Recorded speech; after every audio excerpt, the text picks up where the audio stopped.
you ever heard of the bystander effect? It's the idea that being in a group makes someone less likely to provide aid in an emergency. If someone needs help and you're the only one there, you know it's up to you, and if you don't help, no one will.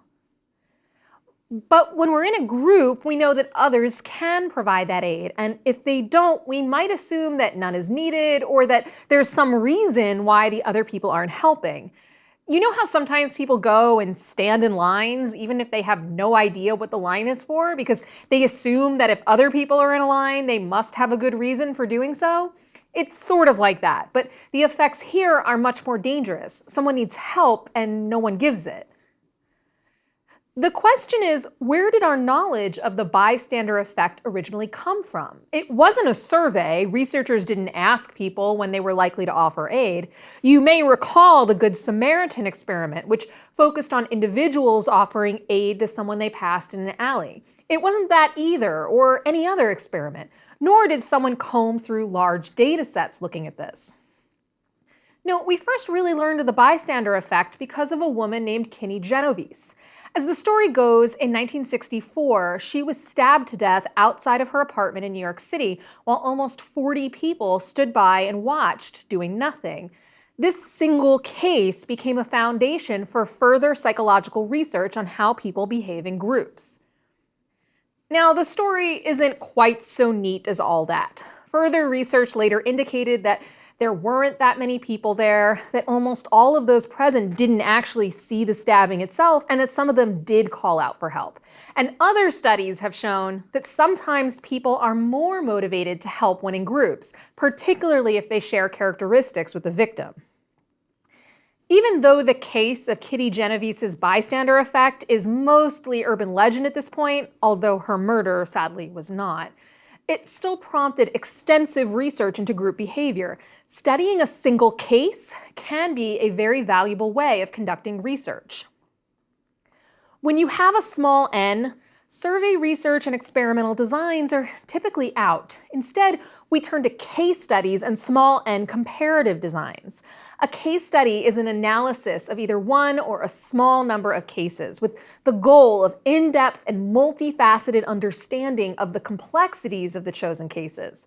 It's frequently used in professional fields such as law, business, medicine, as well as the humanities and social sciences. It shouldn't surprise us that the single case study is a powerful tool for research. The ability of a particular example to capture our attention is well-founded.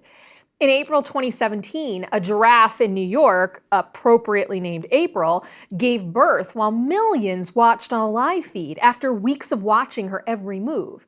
Giraffes had given birth before and since, but none received the same level of attention as April the giraffe. Groups still meet to discuss the 1963 assassination of John F. Kennedy, a singular historical event. And news stories every day discuss the experiences of individual people and put them into context. Many of us became interested in research projects because a particular person, organization, or event sparks our interest. We find ourselves interested in the customs of early 19th century Britain because we read Jane Austen's Pride and Prejudice. We want to know more about the features of successful companies because we're wowed by Apple's trajectory.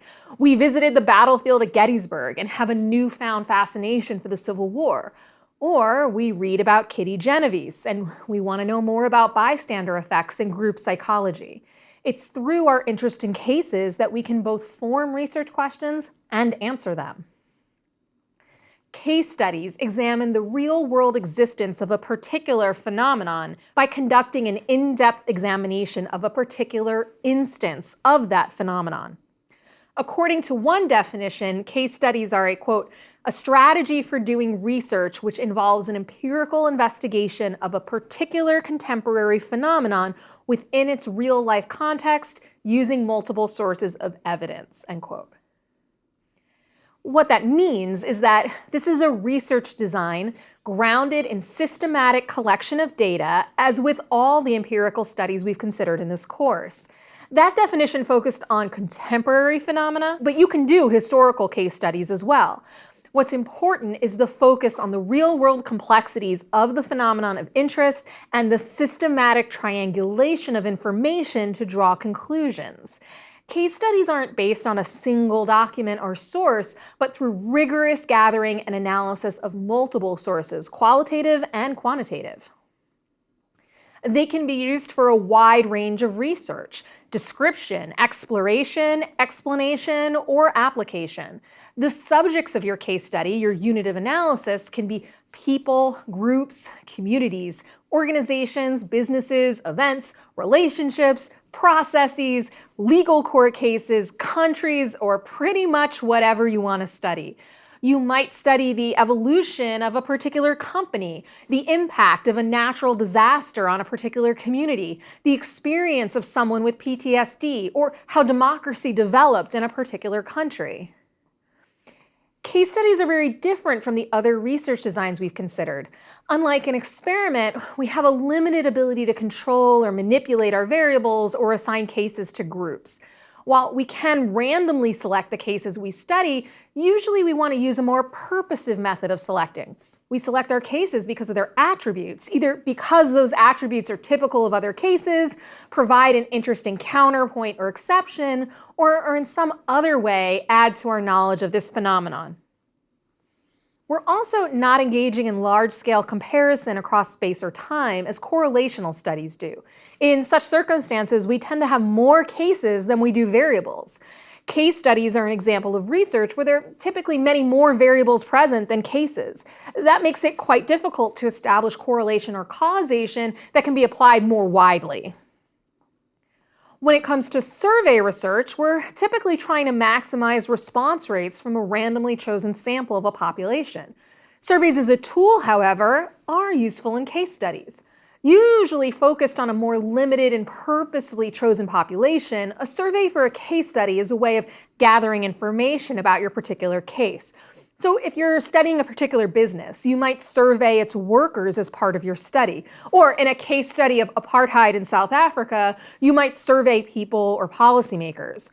The key difference is that a survey used as a tool in a case study is not usually meant to be generalizable to a wider population, whereas large N survey research is usually aimed at doing just that. This is the key to understanding the case study. A single case study analysis is usually considered to have limited generalizability in and of itself. That is, case studies usually fall short on external validity. Combined with theory, however, a case study can provide a way of identifying broader applications. If the empirical results of the case study are consistent with or challenge the expectations of the theory that prompted the study, that can provide reasons to consider the potential broader applications of your case study. This is one reason why case studies often appear as either an initial stage of explanatory research, a pilot study, or plausibility probe to test initial theoretical ideas, or as part of a mixed method approach.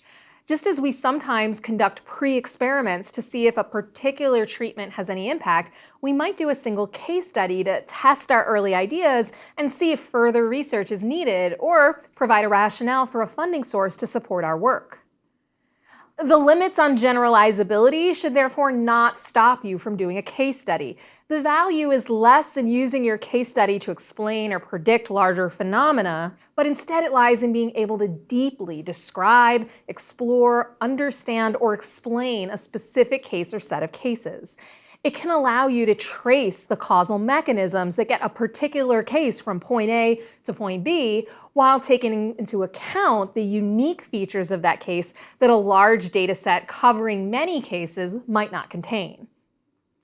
For descriptive and historical research, a case study is valuable for its own sake, as it provides context and meaning that less in-depth studies may have trouble with. And for research in many fields, including professional fields in the social sciences, the case study is a popular and useful design in advancing knowledge. If your goal is to explain a single case and not to generalize to a wider population, then this is a good choice. Not everyone agrees on the value of case studies. Academics in different disciplines regularly debate the appropriate methodologies to use for research. In political science, one such intense debate earned a name, the Perestroika movement. In 2000, a Mr. Perestroika called out the field's marked preference for publishing quantitative work. He noted that many of the publications in the American Political Science Review, the flagship journal in the United States for the field, used quantitative methodology and game theory with limited pieces using more qualitative approaches such as case studies. He argued this lack of diversity, coupled with lack of diversity in other ways, hurt the discipline as important research was ignored. He also suggested that one of the biggest failings of the discipline, the general inability to predict one of the biggest events in the 20th century, the collapse of the Soviet Union and the end of the Cold War, may be blamed at least in part on devaluing qualitative area studies approaches to research. The email Mr. Perestroika sent soon spread amongst political scientists. It went viral before going viral was a thing, and sparked a years-long debate over the role of qualitative methodology in political science. I thought it was important to warn you that at some point, no matter what research design you choose, you're going to have to defend your choices, sometimes to people who devalue your entire approach for its own sake. Okay, with that caveat, let's talk about when a case study is a good choice for your research. Case studies can be particularly useful for hypothesis generation, or what are called plausibility probes. Hypothesis generation means that rather than trying to test a case, you're conducting initial research to help generate a hypothesis from existing theory. This may be because you don't know much on the topic, because the literature isn't particularly exhaustive, or because the theory hasn't been subject yet to many empirical tests. Conducting a case study can help you generate hypotheses for your research question that can then be tested on other cases. Plausibility probes are a kind of pilot study. You're testing the plausibility of your argument on an initial case to see if it warrants a larger study, or to ensure that your methods of data collection and analysis are sound. Again, this is very useful when trying to justify your work to someone who wants to see proof of concept before providing funding. In general, you want to use a case study when you want to investigate one or a small number of cases in great depth, either because of your own interest, the nature of your project, or availability of data. So what are the particular applications that call for a case study? Well, examining cases can lead to insights that might be applicable in other cases, particularly in the legal field, where lawyers can argue that precedents from previous cases should apply in a new case. In business, case studies can identify opportunities seized on one venture so that similar situations can be spotted in the future. In the medical field, noting particular cases of patients can lead to a greater understanding of the complex circumstances that surround the provision of care, which is of particular use for students. Esther O presents one such educational model for Johns Hopkins Medicine. She discusses the case of a 77-year-old patient with dementia who started exhibiting signs of agitation, irritability, and verbal and physical abuse toward his wife. Laboratory results in an MRI came back normal. The patient self-reported feeling depressed, and subsequent mental scales and tests led the clinic doctors to prescribe medication to the patient and training and support for his spouse. Within a month, the patient and wife reported a resolution of the depression symptoms that had prompted the initial visits. This very brief case study of a single individual's experience provides useful insight into the incidence of depression in patients with dementia. The author follows up on her description of the patient's experience by putting it into context, noting that between 15 and 50% of older patients with dementia experience depression, but that it can often go undetected. She points out the relevant screening tests and treatments for the condition. In this sense, the case study provides a specific example of a real person's complex experience as a way of exploring the intersection of two medical conditions, dementia and depression, and the incidence and treatment of such subjects. Hopefully you have some sense of when it's useful to do a case study. Let's talk now about the kind of data you would use in a case study. The case study really benefits from using multiple types and sources of data. All the kinds of data we've talked about are up for grabs for a case study. Observation, interviews, focus groups, surveys, the results of large N studies, and all kinds of documents, archives and databases, memoirs, artifacts. These should all be leveraged by a researcher to produce a rich understanding of the case under study. For example, say you're studying incidences of sexual assault in a particular town. You might acquire police records as one source of data, but we know that sexual assaults are frequently underreported, so you'll need other sources of data, such as interviews or focus groups or an anonymous survey, to get a richer understanding of the topic. What this means is that even though you're studying a single case, you're not necessarily limited to collecting data on a single subject. You might do a case study of a community or of the experience of a particular group of people. The community or group is your case study, but your data may be formed by interviewing dozens of people or conducting quantitative analysis of data for that region. For example, I might be interested in the changing political character of a particular county in the United States, say a swing district that's slowly becoming more progressive. As part of that case study, I might do a quantitative analysis looking at county-level voting data over time and seeing if demographic change is correlated to the party of election winners in the area.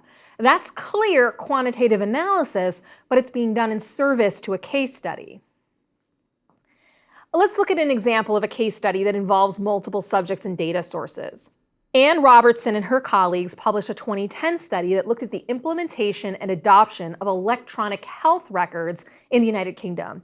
Using a case study approach, they found that adoption was slower and faced more burdens than anticipated due to conflict between central and local governance units, unrealistic timelines, and communication challenges. The design included 5 different sites in the National Health Service, and data collection included interviews, observation, documents, and quantitative data. That's 5 subjects within the case study and 4 different types of data.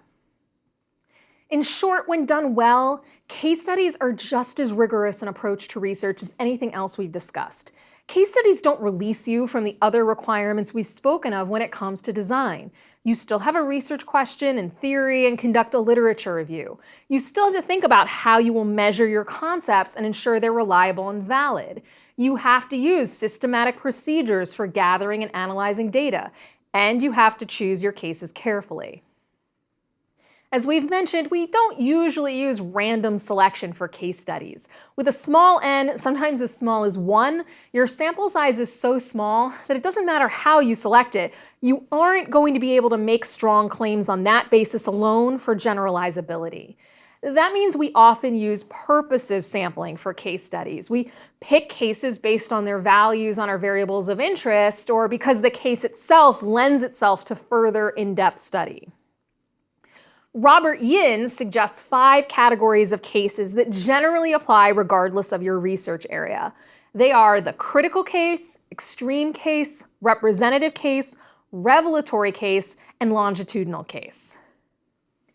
The critical case investigates a specific application of an existing theory, the one where a case fits a specific set of predicted circumstances, and for the theory to be considered supported, it has to explain that case. For example, if you have a theory explaining revolutions, you need to be able to explain the French Revolution, or your theory is not going to reach wide acceptance.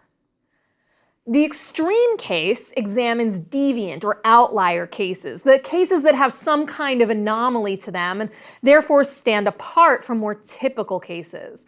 Sometimes a case study of an extreme case is prompted by quantitative work that shows you patterns in your data. For example, you might have created a scatter plot that maps out each case in your study according to its values on the independent and dependent variable. Most of your cases fall into a particular range, but one case is a clear outlier, falling far outside the expected or typical range. You might conduct a case study of that particular case to see why it doesn't fit the expected pattern. In medical research, this might be the person who is defying diagnosis or in some other way responding very atypically. The entire television show House was built around deviant cases, those patients whose conditions baffled the other doctors. Third, we have the representative case. This looks at a typical case of the phenomenon. You basically pick a case that typifies a pattern you found in the data. Well, one way to do this is using z-scores. Z-scores are a type of calculation you can make that lets you see how far a particular case deviates from the mean of all the cases on a particular variable. A z-score of 0 means that the case falls exactly on the mean for the variable. So you might look for a case that has a z-score close to 0 on your variables of interest to find an average case for your theory. Unlike the critical case, it's not a case that you have to explain for your theory to gain traction. It's a standard case, plucked from among many other possible typical cases used to represent the average case. But be careful. Remember that the goal of research is to tell us something new. Choosing a typical case can be valuable, but it should still be an interesting case that's worthy of exploration. If the results aren't going to add to our collective understanding, then this may not be the case for you. Generally, with case studies, you're either in the business of replication, repeating a study on the same case as a previous author, or expanding, studying previously unstudied cases or an old case in a new way. Fourth, we have the revelatory case, a case which previously couldn't be studied, but is for some reason newly available for analysis. This is an unstudied case that the researcher has new or special access to and is therefore positioned to provide useful new information. For example, in 2015, Thomas Jensen and Ravikiran Vitrapu published a study on international trade, looking at the supply chain of roses grown in Kenya and sold in the Netherlands. They labeled this a revelatory case study as they were in a unique position to study this previously unstudied case, observing shipments of roses and in other ways thoroughly investigating the entire supply side operation. As another example, I mentioned in a previous lecture a colleague of mine who wanted to study two cases rarely connected to each other in the literature. He struggled with providing a good reason for why the selection of these cases made sense, until finally he admitted that due to his unique upbringing, he was not only a native speaker of English, but fluent in the languages of these two countries, neither of them Indo-European. He therefore had the ability to study these countries in a way and using data in the native languages that few people could. Those of us advising him immediately dropped our objections, as he could make a contribution to the literature few people were in a position to make. Finally, there is the longitudinal case study. In this type of study, the researcher explores a single case not as a snapshot in history, but over at least 2 points in time, allowing for an examination of change over time. It's similar to longitudinal experiments and studies we've previously discussed, but using the single case study approach.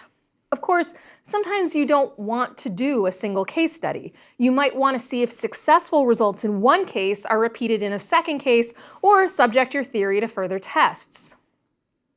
There's a particular type of multiple case study we should talk about. This isn't just repeating your case study on a second case, but a deliberate design to explicitly compare cases to each other. Comparative case studies are commonly used in the social sciences. They give us the in-depth exploration we get from a single case study, but also let us explore correlation or causation through comparing cases. So comparative case studies let us gain some of the benefits of both small n and large n designs. In this method, you're still conducting in-depth studies of cases, but your choice of cases focuses on mimicking some of the controls you find in experimental designs. By choosing cases that are either very similar or very different, you can approximate in the real world the kind of laboratory controls that help us determine causality. This is a common approach in comparative politics, a field that looks at comparing different political systems. You choose a small number of cases, 2, 4, 6, but typically less than 10. Remember, case studies are very involved and can take a long time. Some of the best ones take years to do properly.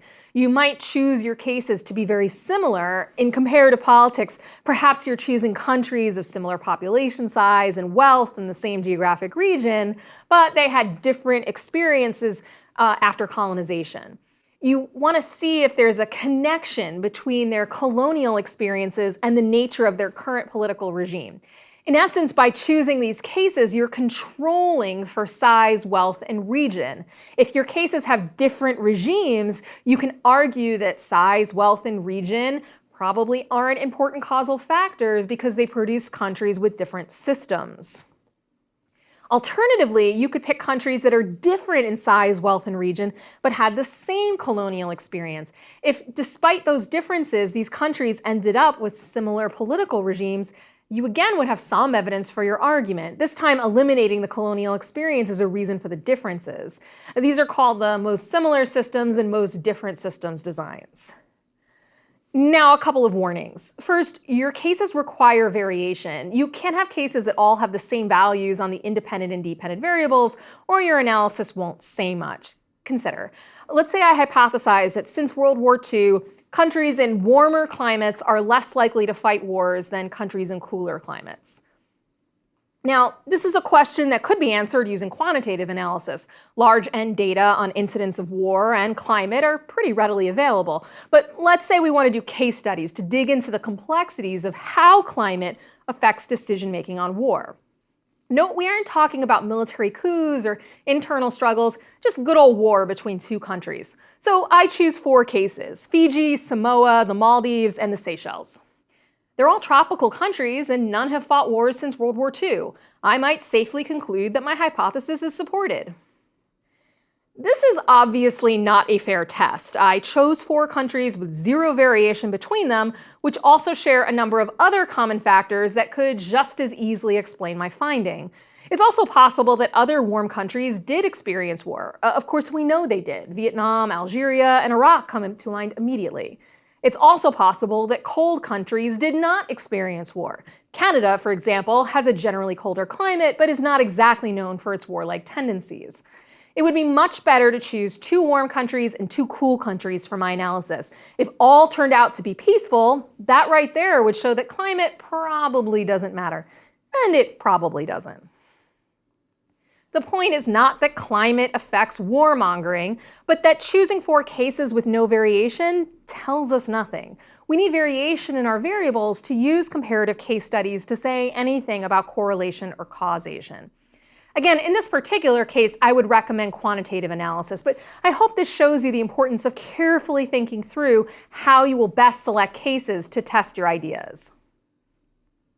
My second warning is to remind you that you are still testing your ideas. You can't use the same case to both generate your ideas and then test your ideas against that same case. This is hard because it's common for a particular case to inspire our interest in a project, and it's fine if it does. But if you develop your ideas and theories based on that inspirational case, that case is not an appropriate test for your argument. It's built to pass the test. For example, I encounter a lot of people who are concerned about the potential for nuclear warfare between the United States and North Korea. It's fine to do a single case study about North Korea's policies and actions when it comes to weapons of mass destruction. But if you develop a theory about how and why states choose to pursue and keep nuclear weapons based on your observations about North Korea, you can't then test those ideas on North Korea as a case study. That's setting out to prove yourself correct, and we all know that's not how research is done. We should always subject our ideas to the most rigorous test possible. So choose cases that are going to legitimately test your theories, not the ones that are most likely to confirm it. That about does it for case studies. We've looked at what a case study is, when it's appropriate to do one, and how to conduct one and choose your cases. Now, let's move on to more interpretive approaches by looking at ethnography, field research, and grounded theory.